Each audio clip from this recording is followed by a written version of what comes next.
Baiklah, Assalamualaikum warahmatullahi wabarakatuh.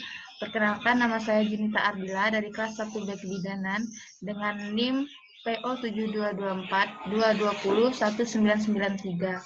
Baiklah, di sini saya akan mengadakan penyuluhan untuk tugas PBAK dengan dosen pengampu Fidyah Aminin SST MKes. Baiklah, langsung saja.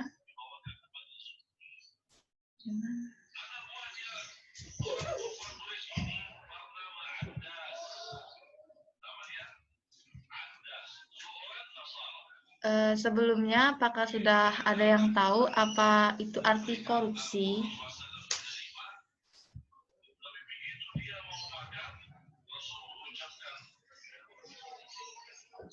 Baiklah, kalau belum ada yang tahu, akan saya jelaskan di sini.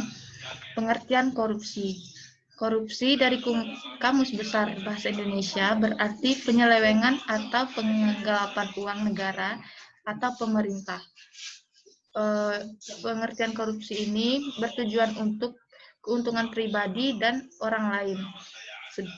Perbuatan korupsi ini selalu mengandung unsur penyelewengan atau dishonest atau ketidakjujuran.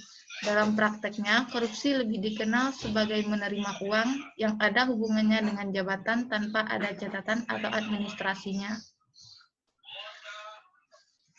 Selanjutnya ada jenis-jenis korupsi. Jenis-jenis korupsi ini terdiri dari 7. Yang pertama ada kerugian keuangan negara. Yang kedua ada suap menyuap.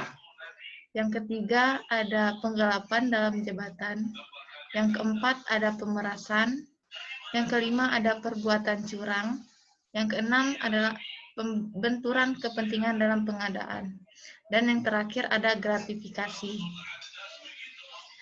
Selanjutnya ada penyebab-penyebab korupsi.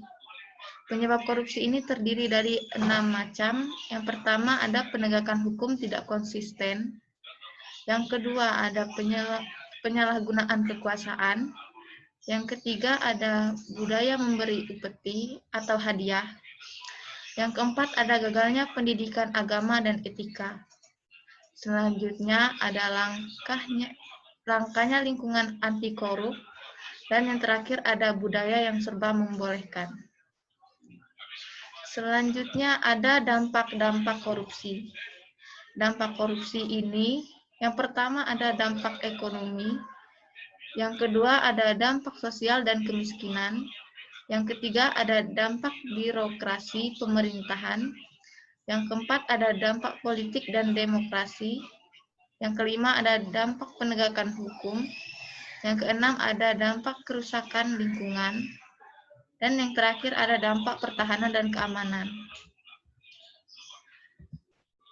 Selanjutnya ada pemberantasan korupsi. Yang pertama, pemberantasan korupsi ini terdiri dari 8. Yang pertama ada mengawasi pengadaan barang di semua departemen. Yang kedua ada menyelidiki penyimpangan di lembaga negara.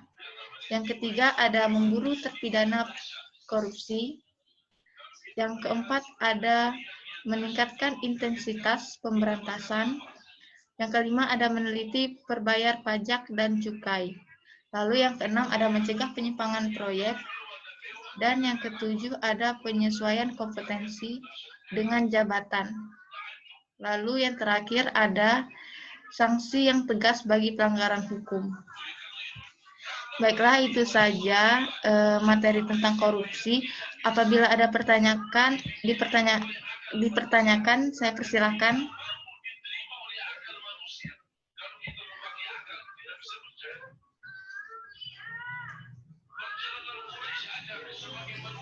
Kalau tidak ada, baiklah. Itu saja yang dapat saya jelaskan tentang korupsi. Mungkin ibu-ibu sudah pada paham ya, sering menonton berita atau apa gitu, mengenai korupsi tentang pemerintah. Jadi itu saja yang dapat saya jelaskan. Saya akhiri. Wassalamualaikum warahmatullahi wabarakatuh. Apabila ada kesalahan, saya mohon maaf. Terima kasih.